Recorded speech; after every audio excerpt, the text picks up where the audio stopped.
건강 서비스 숍이 모여있는 유명한 거리가 있습니다. 그런데 유독 한 곳만 문전성시를 이룬다고 합니다. 사람들은 이 매장이 만실이 된 뒤에야 다른 곳을 찾는다고 합니다. 하루는 이 거리에서 가장 장사가 안 되는 곳의 사장이 문전성시를 이루는 가게에 무언가 특별한 비결이 있나 싶어 몰래 손님으로 가장해 방문했습니다.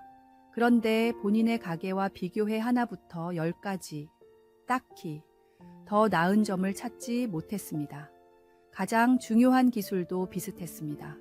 결국 절박해진 사장은 솔직하게 정체를 밝히고 도움을 요청했습니다. 그러자 장사가 잘 되는 가게의 사장은 다음과 같이 조언했습니다.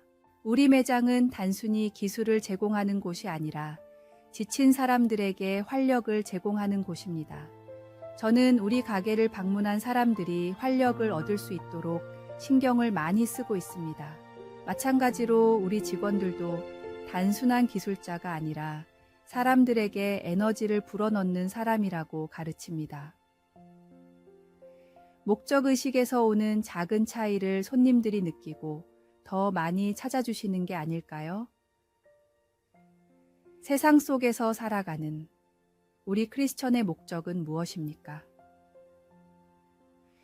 복음을 더욱 효과적으로 전하기 위해서는 크리스천인 우리가 있는 곳에서 다툼이 그치고 웃음이 피어나고 사랑이 넘쳐나는 곳으로 변화되어야 한다고 생각합니다. 우리가 삶의 목적을 분명히 할 때 단순한 일상의 활동도 새로운 의미를 가지게 됩니다. 주님의 사랑을 담아 모든 일을 할 때 우리의 삶은 다른 이들에게 생명을 불어넣는 축복의 통로가 될 것입니다. 오늘의 말씀. 내가 가는 길을 그가 아시나니 그가 나를 단련하신 후에는 내가 순금같이 되어 나오리라. 오늘의 만나.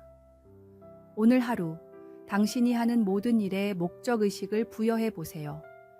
직장에서, 가정에서, 사회에서 단순히 일을 하는 것이 아니라 사랑을 전하고 희망을 나누는 사람이 되어 봅시다. 작은 변화가 주변을 밝히는 큰 빛이 될 수 있습니다.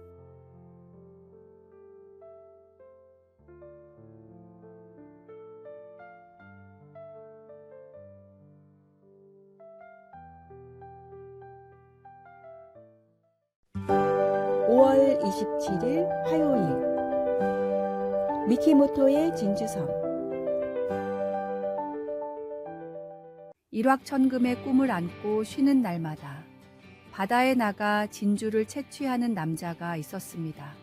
하루 종일 허리를 굽혀가며 진주 조개를 찾아도 정작 값 나가는 진주를 찾기는 하늘의 별 따기였습니다. 가끔 운이 좋아 진주를 품고 있는 조개를 찾아도 너무 작거나 볼품 없어서 상품성이 떨어졌습니다.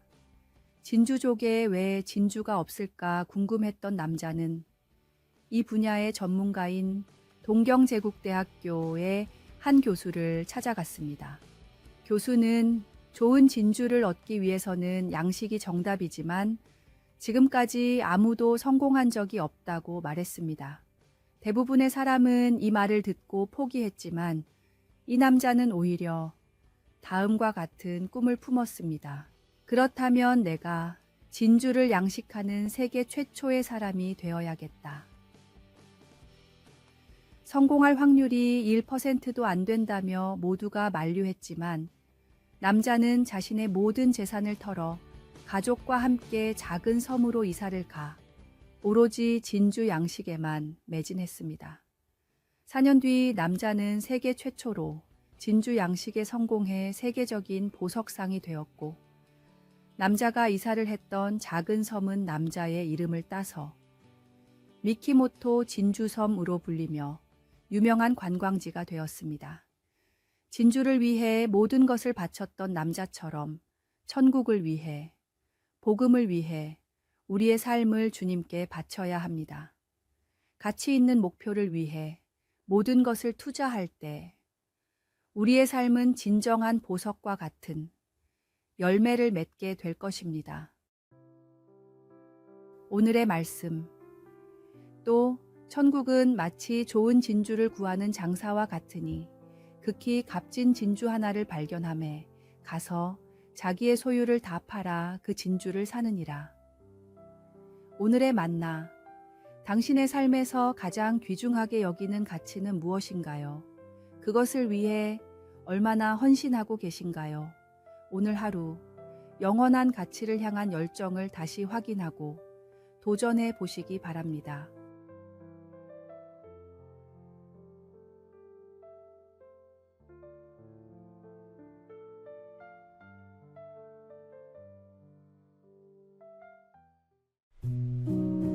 (5월 28일) 수요일. 이른 비와 늦은 비의 축복. 구약에는 이른 비와 늦은 비가 축복의 요소로 자주 나옵니다. 때에 맞게 한 번만 비가 오면 될 텐데 왜 이른 비와 늦은 비 두 번이나 필요할까요? 이스라엘 땅의 토지를 살펴보면 이 말씀을 더 깊이 이해할 수 있습니다. 이스라엘 땅은 석회질 성분이 매우 높습니다. 그래서 오랜 기간 비가 오지 않으면 땅이 시멘트처럼 딱딱해집니다. 농사를 짓기에 앞서 이른 비가 오지 않으면 땅이 단단해서 씨앗을 뿌릴 수가 없습니다. 그래서 먼저 이른 비가 촉촉하게 내려야 땅을 기경하고 농사를 지을 수 있습니다. 이렇게 힘들게 지은 농사가 결실로 이어지려면 늦은 비가 내려야 합니다. 땅은 촉촉해졌지만 씨앗을 키울 양분이 없기 때문입니다. 구약 시절의 이스라엘 땅은 이른 비와 늦은 비가 적절하게 내리지 않으면 도저히 수확을 할 수 없는 매우 척박한 환경이었습니다. 이른 비가 내리지 않으면 농사를 지을 수가 없고 늦은 비가 내리지 않으면 수확을 할 수가 없었습니다.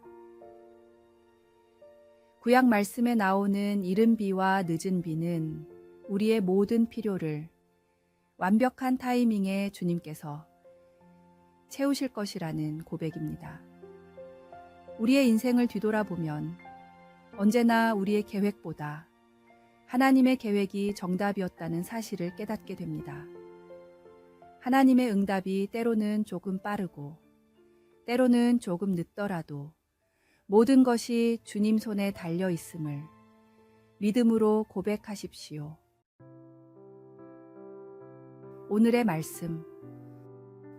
그러므로 형제들아 주께서 강림하시기까지 길이 참으라.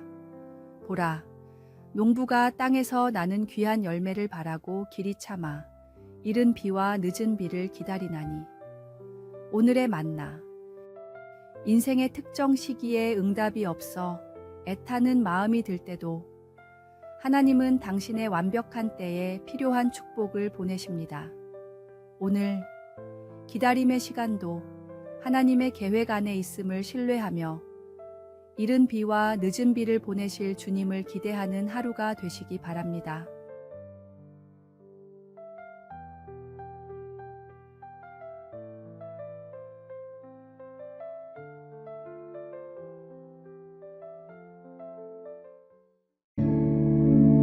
(5월 29일) 목요일.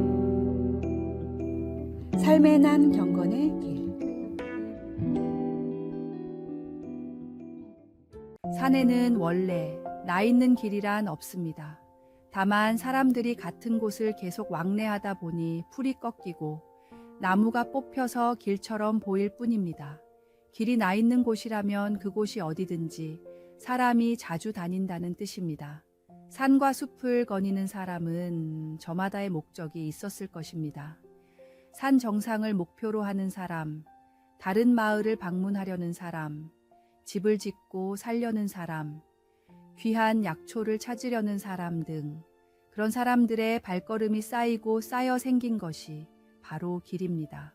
서양 사람들은 이 길을 갈망이 만든 길이라는 뜻으로 디자이어 패스라고 부릅니다.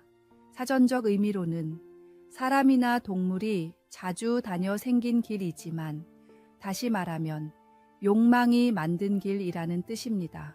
처음 누군가 그 길을 가지 않았다면, 혹은 그 사람 외에는 아무도 그 길을 가지 않았다면, 길은 생겨나지 않거나 생겨도 금방 사라졌을 것입니다.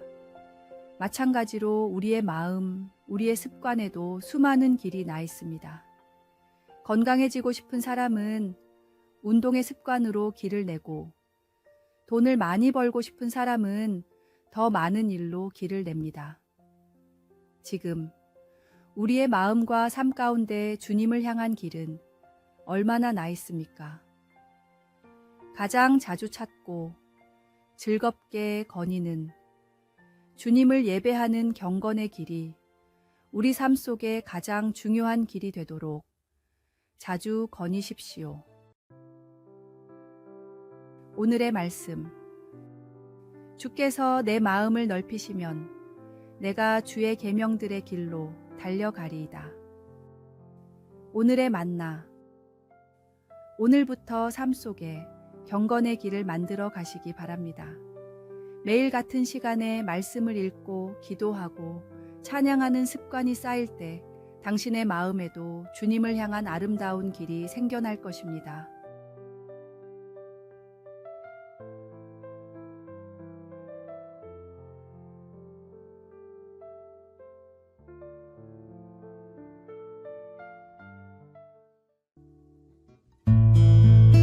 (5월 30일) 금요일 봄의 마지막 날. 한 정원사가 있었습니다.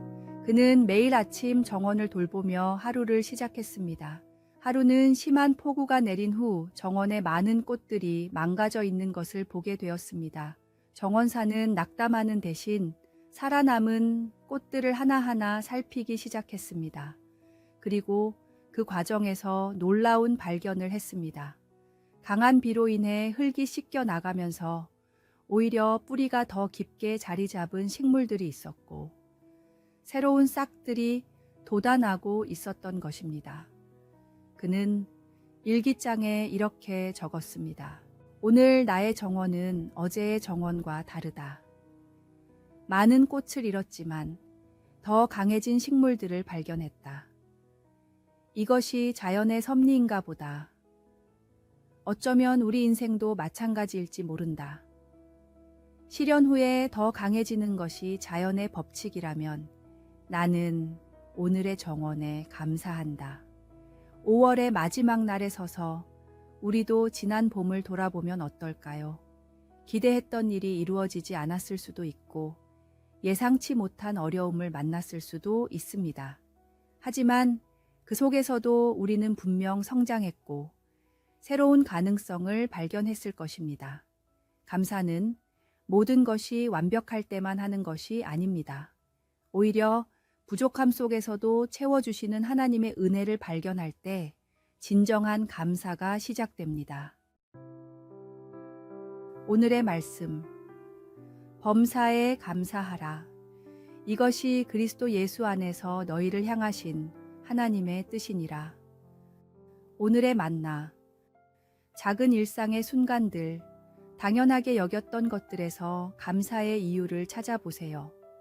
감사는 더 많은 감사를 불러오는 축복의 시작입니다.